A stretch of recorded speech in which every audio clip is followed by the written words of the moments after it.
হিন্দু ধর্মের নিয়ম অনুযায়ী কেন বা কিসের জন্য এবং কারো কারো মতে 11 দিন, কারো মতে 13 দিন, কারো মতে আবার 21 দিন বা 1 মাস, কেন কিসের জন্য শ্রাদ্ধ শান্তি করা হয় এবং খুব নিষ্ঠার সাথে সেটা পালন করা হয়, তার অনেক কারণ আছে। প্রথম হচ্ছে অর্থাৎ 1 নম্বর, বেদের কর্মকাণ্ড হিন্দুদের পবিত্র গ্রন্থ মানুষের জীবনে তার অবস্থান এবং সে ক্রম অনুসারে তার বিভিন্ন কর্তব্য নির্ধারণ করেছে। এই সমস্ত আদেশ মনুস্মৃতি নামক গ্রন্থে মূর্ত হয়েছে। মনুস্মৃতি হিন্দুদের জন্য আইন ও আচরণবিধি।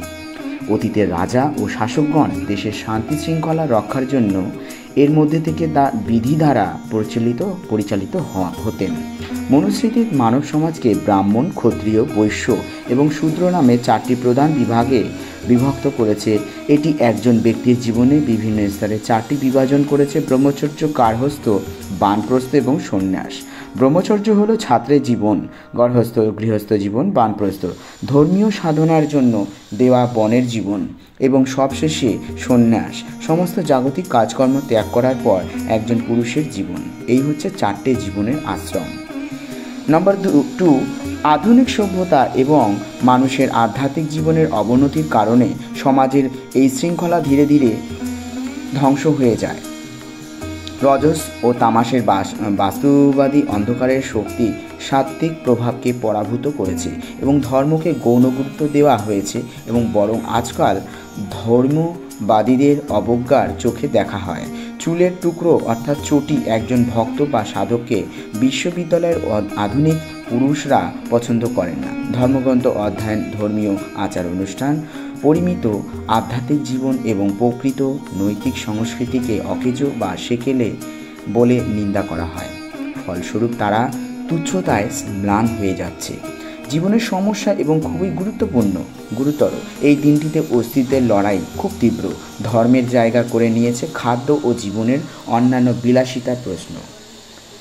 3 নম্বরে আসি, একজন গৃহস্থের জন্য ধর্মগ্রন্থ পঞ্চমহাযজ্ঞ জীবনের বাধ্যতামূলক কর্তব্য হিসাবে 5টি মহাযজ্ঞ আরোপ করেছে। এসব দায়িত্ব অবহেলা করলে শাস্তি পেতে হয়। এই মহান যজ্ঞগুলি হলো দেবযজ্ঞ অর্থাৎ দেবতাদের বলি, ঋষিযজ্ঞ ঋষিদের বলি, পিতৃযজ্ঞ অর্থাৎ পূর্বপুরুষদের বলি, ভূতযজ্ঞ পশুদের বলি, অতিথিযজ্ঞ অতিথিদের বলি। এই হলো 3 নম্বর কারণ। 4 নম্বরে আসি, শ্রাদ্ধ অনুষ্ঠান পিতৃযজ্ঞের অধীনে আসে। সেটা কি? এটা গৃহকর্তার পবিত্র দায়িত্ব। প্রত্যেক গৃহস্থের এই পিতৃপুরুষের শ্রাদ্ধ অনুষ্ঠান করা উচিত। পিতৃরা পিতৃলোক বসবাসকারী পিতৃপুরুষ, তারা কোয়ারভায়েন্স এবং দাবিদারতার ক্ষমতার অধিকারী। যখন মন্ত্রগুলি পাঠ করা হয় এবং তখন তারা তাদের কম্পনের মাধ্যমে অসাধারণ প্রভাব ফেলে। পিতৃশ্রোতার শক্তির মাধ্যমে শব্দ শুনতে হয় এবং তারা খুশি হয়। যারা কোরবানি দেয় তারা আশীর্বাদ করে।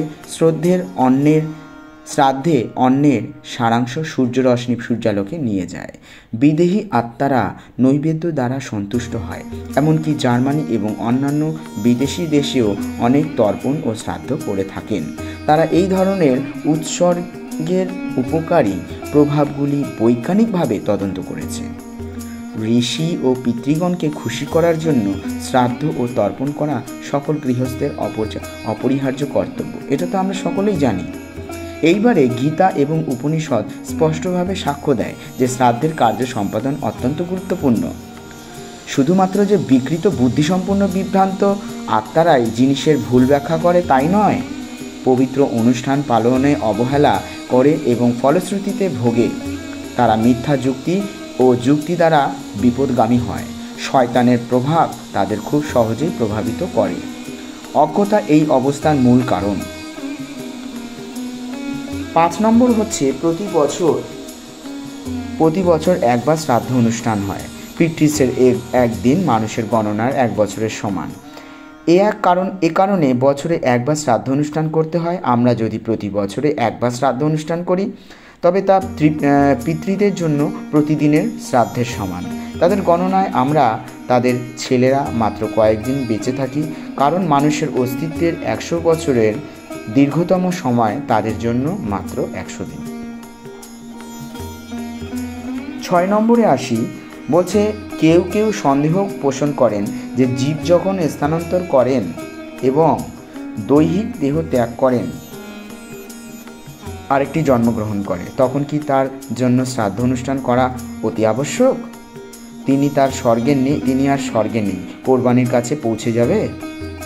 গীতার 9ম অধ্যায়ে ভগবান শ্রীকৃষ্ণ স্পষ্ট করে বলেছেন যে বা যারা স্বর্গলাভের জন্য যজ্ঞ করেন তারাই সেই ভোগের জগতে প্রাপ্ত হয়। তারা স্বর্গের সেই প্রশস্ত জগৎ উপভোগ করে। তাদের যোগ্যতা নিঃশেষ হয়ে মর্তলোক প্রবেশ করে। এইভাবে ত্রিদেশীয় ধর্মকে অনুসরণ করে কামনা বাসনার বস্তুগুলি তারা গমন ও প্রত্যাবর্তন অবস্থায় প্রাপ্ত হয়। এটি মৃত্যুর পরে স্বর্গ প্রাপ্তির তত্ত্ব এবং পুণ্যকর্মের ক্লান্তির পরে নশ্বর জগতের পুনর্জন্মের তত্ত্ব প্রতিষ্ঠা করে। শ্রাদ্ধ অনুষ্ঠানের মাধ্যমে স্বর্গের ভোগ এবং আত্মার শান্তি বৃদ্ধি পায়। নিজের কর্মের গুণ অনুসারে স্বর্গ ব্যতীত অন্য জগতের দুঃখ কষ্ট তার পুত্রদের দ্বারা শ্রাদ্ধ অনুষ্ঠানের দ্বারা প্রশমিত হয়। তাই উভয় ক্ষেত্রেই শ্রাদ্ধর পারফরমেন্স একটি দুর্দান্ত সহায়ক। উভয় ক্ষেত্রেই শ্রদ্ধার পারফরমেন্স একটি দুর্দান্ত সহায়ক। স্বর্গে অর্থাৎ এটা বলা হয় পিতৃলোক বা চন্দ্রলোক দীর্ঘকাল অবস্থান করে থাকে।